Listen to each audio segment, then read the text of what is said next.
जय हिंद। डॉक्टर बाला दत्त। मित्रों, आजकल मैं आपको प्रकृति से जोड़ने का प्रयास कर रहा हूँ।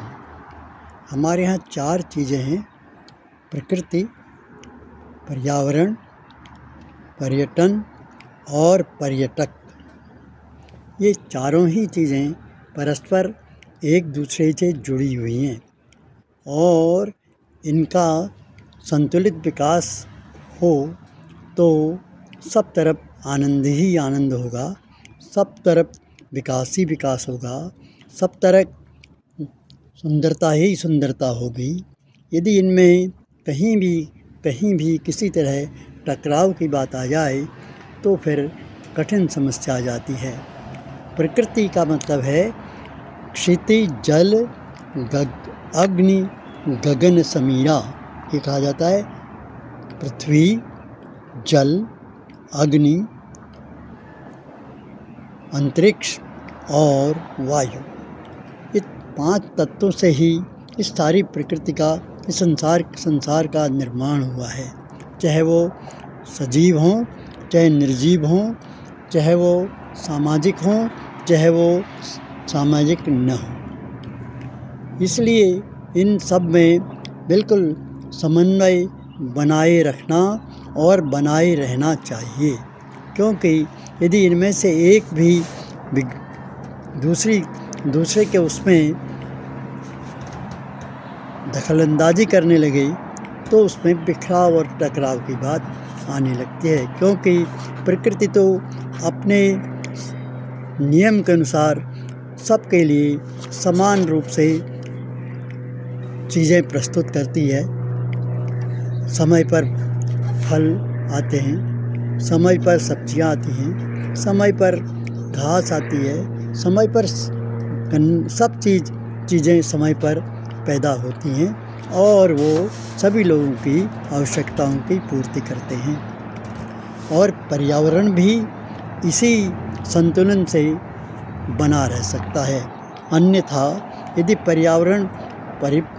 यदि प्रकृति और पर्यावरण के साथ हम मिलकर नहीं चलेंगे, समन्वित रूप से नहीं चलेंगे, तो उसमें कुछ विकृति आने लगेगी और विकृति आने से तो उसका नुकसान सारे इन चारों को ही होने लगेगा।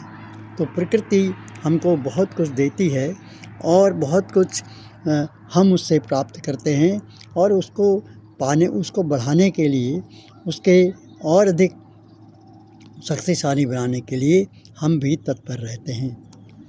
अब पर्यावरण और प्रकृति ये मानव के लिए बहुत आवश्यक है। मानव ही नहीं, सभी प्राणियों के लिए, जड़ और जीव सभी प्राणियों के लिए आवश्यक है। यदि वृक्षों को लें या फूलों को लें या घास को लें या दूब को लें, तो सबको इन 5 चीज़ों की आवश्यकता पड़ती है। यदि इनमें से एक की भी पूर्ति सही नहीं होती है तो उनका विकास नहीं हो पाता है। वृक्ष ठीक से नहीं पनपते हैं, उनका विकास नहीं होता है, उनसे जो फल प्राप्त होते हैं वो नहीं हो पाते हैं। इसी तरह फूल हैं, फूल भी अच्छी तरह नहीं खिल पाते हैं।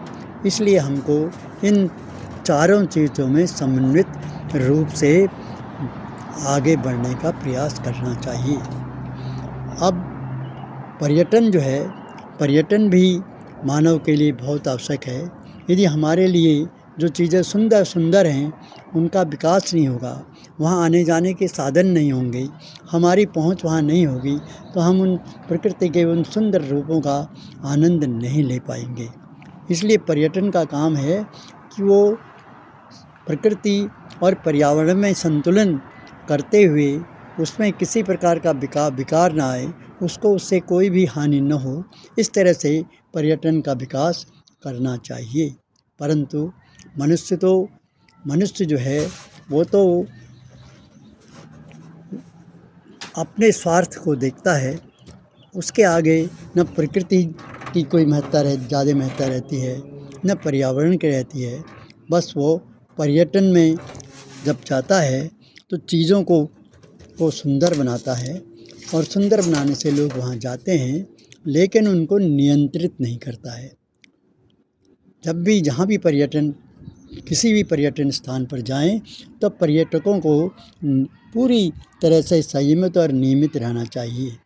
होता यह है, अधिकांश यह है, विशेषकर एशियन देशों में जहाँ भी पर्यटन का विकास हुआ है, वहाँ पर्यटक जाते हैं और जाकर के खूब आनंद मनाते हैं, खाते हैं, पीते हैं, मौज मस्ती करते हैं, और वहाँ से जाते जाते उस क्षेत्र में गंदगी से भर आते हैं। तो उनका उत्तरदायित्व होता है कि जहाँ वो जाएं, जिस तरह वो उसको पाएं, उसको उसी दशा में वहाँ साफ सुथरा करके रख के आना चाहिए। लेकिन हमारी प्रवृत्ति और वृत्ति इस प्रकार की हो गई है, हम तो आनंद में रहना चाहते हैं, दूसरों का हम ध्यान नहीं रखना चाहते हैं। इसके कारण प्रकृति और पर्यावरण में बहुत विकार पैदा आ गए हैं। इसका एक मैं उदाहरण लूँ, दिल्ली जैसे शहर, दिल्ली और दिल्ली के आसपास के शहरों में आज सांस लेना भी कठिन हो गया है। इसका कारण क्या है? इसका कारण मानव है, विकास है, और पर्यटन का विकास है। तो जहाँ भी आप जाते हैं, पर्यटन के लिए जाते हों या पर्यटक जाते हैं आनंद मनाने के लिए, या परिवारों के साथ जाते हों, या शादी ब्याहों के कि वहाँ का आयोजन होता हो, तो जाएं, करें, आनंद लें, लेकिन उसको उसी रूप में छोड़ कर आएँ जिस रूप में उनको मिला था। जब तक हमें इस प्रकार की वृत्ति नहीं आएगी, हमारी आदत इस प्रकार की नहीं होगी, तब तक हम आगे इन तीनों में समन्वय नहीं कर पाएंगे। यदि एक का भी समन्वय बिगड़ जाए तो जल का समन्वय बिगड़ जाए तो बाढ़ आ जाती है, अग्नि का समन्वय बिगड़ जाए तो आग लग जाती है।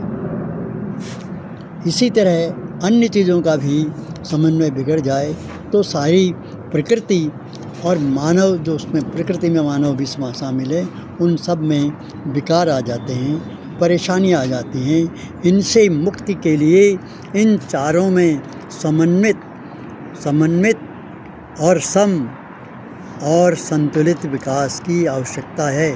इस ओर सरकार को भी और प्रजा को भी पूरी तरह से ध्यान देना चाहिए कि जब कभी कोई पर्यटन स्थान पर जाएं तो उस स्थान को खूब देखें, घूमें, उसका आनंद लें, उसको समझें, प्रकृति क्या होती है, प्रकृति और इन पर्यावरण से हमारा क्या संबंध है, उसका सही विश्लेषण करने के बाद जब उनके लौटने का समय आए तो उसे उसी तरह जिस रूप में उन्होंने उसको पाया था, उसी रूप में साफ सुथरा छोड़कर आएँ।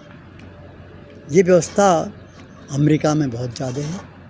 अमेरिका में पर्यटन का काम बहुत होता है और पर्यावरण भी है, लेकिन यहाँ की व्यवस्था अपने आप इतनी संतुलित है कि कोई किसी नियम का उल्लंघन करने का साहस करता ही नहीं है। इसके विपरीत एशियाई देशों में, विशेषकर भारत में, लोग कानून तोड़ने के अतिरिक्त और कुछ करते ही नहीं हैं। उनके सामने कानून का भय है ही नहीं। केवल कानून कहीं लागू होता है तो गरीब और कमज़ोर लोगों पर होता है। जो लोग धनी होते हैं उनके लिए तो कानून का बहुत कम प्रयोग होता है। उसके लिए बड़े से सर्वोच्च न्यायालय से लेकर के नीचे की अदालतों में सब जगह उनकी सुनवाई हो जाती है। वो अपना काम निकाल लेते हैं और वह आनंद रहते हैं, लेकिन पर्यावरण और प्रकृति को बिखरा देते हैं। इसलिए मित्रों, इस बारे में सभी लोगों को सोचने की आवश्यकता है, विशेषकर भारतवासियों को सोचने की आवश्यकता है, क्योंकि भारत एक विशाल देश तो है, परंतु उसी तरह से विशाल आबादी वाला भी देश है, जहाँ ज़मीन तो कम होती जा रही है और मकान बढ़ते जा रहे हैं, जंगल घटते जा रहे हैं, बाग बगीचे घटते जा रहे हैं, वाटिकाएँ घटती जा रही हैं। इसके कारण पर्यावरण का इतना विकृत हो गया है कि कहीं बहुत कोई स्थान ही होगा जहाँ ये समस्या नहीं होगी भारत में। अन्यथा सभी शहरों में लगभग कमोवेश कहीं कम कहीं ज़्यादा पर्यावरण की और प्रदूषण की समस्या बढ़ती जा रही है। इन 4 चीज़ों के साथ मैंने 5वां शब्द जोड़ दिया, प्रदूषण। ये प्रदूषण शब्द जो है, इसी पर आप सबको ध्यान केंद्रित करना चाहिए और इस प्रदूषण को सुदूषण में बदलने का प्रयास करना चाहिए। यदि आप ऐसा करेंगे, सभी नागरिक अपने कर्तव्यों का पालन करेंगे और विशेषकर कानून बनाने वाली संस्था अपने कर्तव्य का पालन करने लग जाए तो इस समस्या का बहुत कुछ समाधान आसान हो जाएगा। परंतु भारत में ऐसा आज तक कम ही हुआ है। इसलिए सभी को एकजुट होकर इस पर मनन करना चाहिए, चिंतन करना चाहिए और उसके बाद उसी रूप में आंदोलित होकर इस समस्या का समाधान खोजने का प्रयास करना चाहिए। धन्यवाद।